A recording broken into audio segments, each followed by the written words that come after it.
Temporary registration का, उसको जरा समझते हैं। सर जी एक बात बड़ी ध्यान से समझिएगा, एक बंदा है जिसने प्लांट एंड मशीनरी इंपोर्ट की है और वो उसने उस पर सेल्स टैक्स दिया और वो सेल्स टैक्स क्लेम करना चाहता है।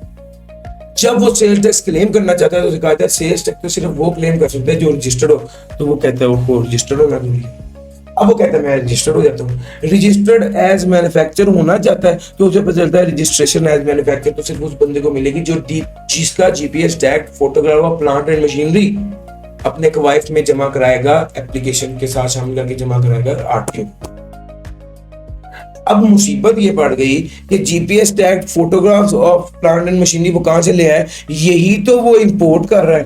अब एक साइकिल में आप फंस गए, प्लांट एंड मशीनरी इंपोर्ट की सेल्स टैक्स दिया, सेल्स टैक्स क्लेम करना चाहते थे, क्लेम करके रजिस्टर हुए, रजिस्ट्रेशन के लिए जीपीएस टैग फोटोग्राफ चाहिए थी, वही तो photograph of plant and machinery कहां से ले आऊं, प्लांट एंड मशीनरी तो इंपोर्ट की।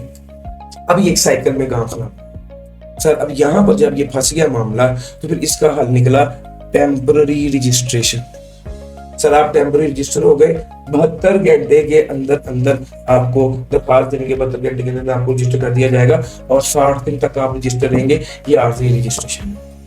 इसका फायदा क्या है? इसका फायदा ये कि आप रजिस्टर हो गए, आपने प्लांट एंड मशीनरी इंपोर्ट कर लिया और 60 दिन के तक आपके पास मार्जिन है कि आपने जो जो बातें कही हैं वो पूरी हो जाए, प्लांट एंड मशीनरी इंपोर्ट हो जाए, इंस्टॉल हो जाए और एफबीआर वाले मुतमईन हो जाएंगे आप मैन्युफैक्चरर ही हैं।